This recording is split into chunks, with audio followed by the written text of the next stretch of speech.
So something interesting happened today, which is that Truth put out his top 10 yellow coin LRs, and this will probably be the no, well, this won't probably be. This will be the last one until we get into the new level of power creep coming into the 10th anniversary, essentially. And what we're seeing here is that we have Janemba at 1, Cellmax at 2, the 17 Frieza, 17 Turles, Bulma, Go Piccolo, and then Vegeta is the one in big contention, because as we come down here, we'll see Vegeta below Gohan and Piccolo. We'll see Vegeta and Broly above Go Piccolo. We'll see Vegeta above Gohan and Piccolo. Explain Vegeta at 8.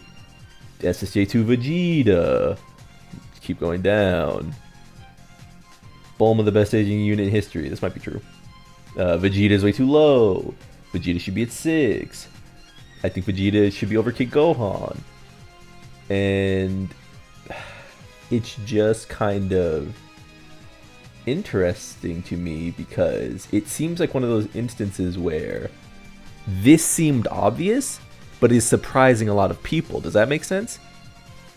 I guess we'll get into like why this is so obvious and the problem that Dokkan Battle and Legends are sort of sharing, even though we consider this the best year of Dokkan Battle ever, even though this has been the year of the strongest characters consistently in Dokkan Battle ever.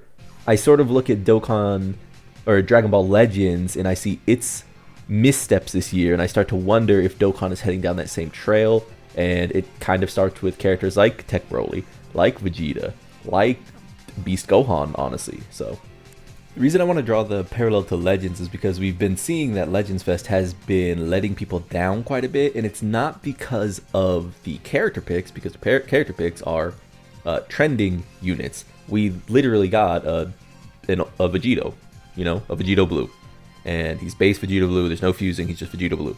He starts in base. He turns blue. Fucking sell out. Open the floodgates. Everybody's opening their wallet, right?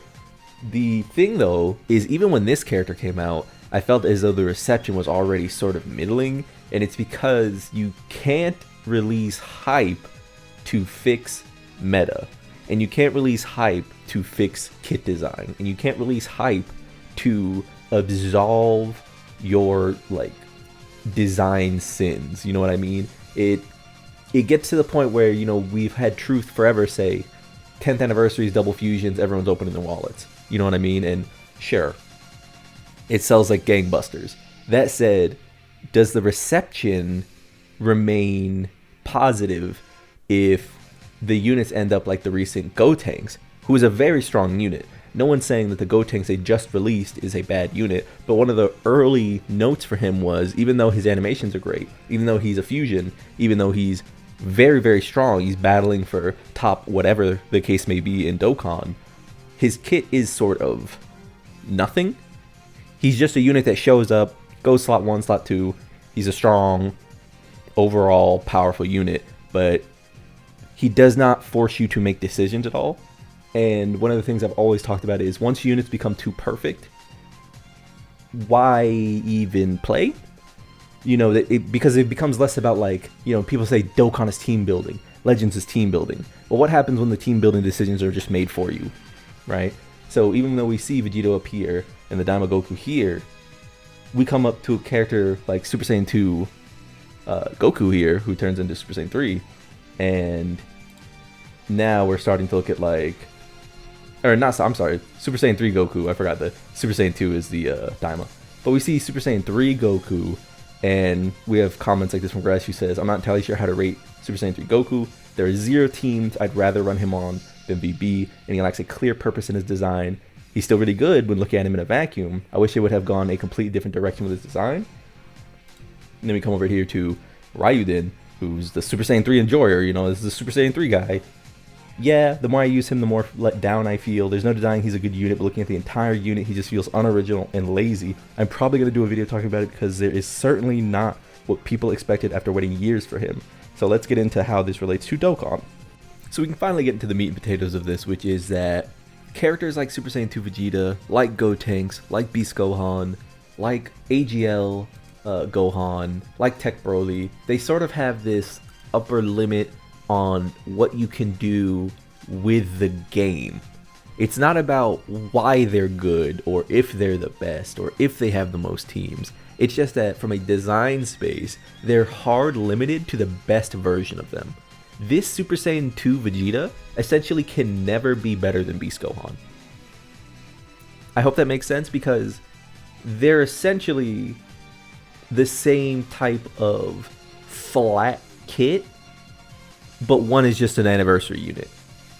He's an AZA. Same with this Broly. He's doing the most damage, the biggest numbers. It looks really flashy, but then you see his vulnerabilities in the same way you see this character's vulnerabilities, in the same way you see this character's vulnerabilities, and you're like, oh, okay. If one of them is better than the other, then the other two are probably just sharing the same rung. And then we have the actual best version of them, which is the anniversary unit who does all the damage, but then he's supporting, and also he has a combo attack, and also he has an active, and also he has, you know what I mean, it just goes on and on and on. And also he's a slot one, whereas these characters aren't really slot ones, right? Because they're sort of hard limited by the fact that they're a little less special, you know what I mean? It's kind of one of those unfortunate tiers of character progression. Whereas when we go to a character who I'm going to say is a little bit tighter, we get to characters like Super Janemba ZZA, who even though he's a very strong jack of all trades character, he's not really supporting, but by being a villain, he has a link set that's desirable because we need big bad bosses. He has a rage mode. He gets damage reduction in slot 1 and 2. He gets a super attack in slot set 2 and 3. But also he has this high chance of evading specifically super attacks, which means he does have an upper limit. It means that once normals begin to hit too hard, he can't just sit there and tank those. So maybe eventually he moves to a more traditional slot 3 route, but it does mean that at the beginning of fights he can occupy slot 1. He has this Ki Blast nullification, which means that if you have Janemba, from a design standpoint, you can look at him as this like tech slot in. So instead of these characters who are either strong enough to compete or they literally get blasted off the map, like this character sometimes does, Janemba can still operate as a slot in when you need to like nullify Evo Vegeta's Final Flash. You know what I mean? So it's like you have these decisions in the quote-unquote team building, and it's buoyed by the fact that the character is also solid. I would say that we could keep going with that and say that this might be the best feeling major unit that released this year still. Because he does it all. He does it all, but it's not flat. You can't just put Gogeta in slot 1. You can't just put Gogeta in slot 2. Sometimes it might be too much pressure. Sometimes you don't want to rely on him, getting blown away with his guard up. You know what I mean? You want to float him. But sometimes the rotation might not allow you to do that. In which case this guard is very useful. He can sit in slot 2 after his flurry of attacks, right? You get him to his blue Gogeta form, and now we're talking about a character who's got a great chance to evade. He's got a great chance to nullify Ki Blast supers. Again, things like Ki Blast super nullification makes this character more appealing, because there are characters who are just stronger than Blue Gogeta right now. But maybe those characters get absolutely demolished by a Ki Blast super. Suddenly Blue Gogeta is a better tech-in unit than that character. But also because we have dodge nullification now, we still have to think about team building. We might not be able to bring this character into a Goku and Frieza fight because now we need tech UI. So that's another layer of team building as they go into the 10th anniversary and things get a little harder. As they add more Ki Blast nullification, or dodge nullification, because dodge is the strongest mechanic in the game still. You know, things like this active get nullified, and we need other characters to buoy that strength. So then we come to the character I think personally is the best designed villain this year, which is Bootanks. Bootanks is a masterclass. Great chance of guarding all attacks, doesn't feel the greatest, but he's recovering HP, which is fun on the Majin Buu team. So the Majin Buu team now has a gimmick of recovering HP, so you can play with your values instead of having to just dodge for double digits, or tank for double digits, or dodge. You now have this, 700k, 800k life pool that you can play with. He's got a medium chance of evading as well. He has a super attack built in, which helps with his stacking. His stacking is both sides, so he gets attack and defense. He has a chance to survive, or he has a survive KO attacks once. He has more recovery. He guards when he's low, so if you can't build your HP up high enough, then you're guarding. It's just a great design, not counting the fact that when you go into Buhan, now you're a character who disables actions. Now you're a character who doesn't stack anymore, so your damage is limited by how much time you spent in Buu tanks. You need to spend time in Buu tanks if you want this character to pop. He guards all attacks. He has a high chance of evading, no longer limited by anything. This is just great design. He's still recovering, so he's still building into the identity of a Majin Buu team, which sort of coalesces with the lore of the Boos. They're regenerative. You know what I mean? It's so interesting, and it gives you that feeling of playing a true team of Majins, rather than just being character who's strong and sometimes dies to supers, character who's strong and sometimes dies to supers, characters who's strong and sometimes dies to super. Character who's going to be aged out by numbers. This is the kind of, and it does suck that these are all dodge characters, right? But it sort of promotes why Dokkan is the dodge or die game ultimately. Like, this is why we need to sort of look at the developers to balance dodge, because their best characters seem to be dodge characters, right? But let's take for example a character who's not. Yeah, we're back here. Best super unit that released all year, easily. So fun. This line of text is one that we want for villains.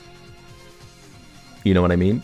The villains are so close because of their powerful link sets. If they had something like this, we're up. You know what I mean? It's just so cool. A damage unit that can go slot 1 if the fight allows them to. If you get 2, you can double rotate the passive. If you don't, you could still have a strong standby unit. You never have to actually go into the standby unit. Damage when receiving a super attack. Greatly on their ultra. A standby skill that makes them a soft tank. It's just, how many times have you seen this character go into standby since the Family Kamehameha released? Very rarely.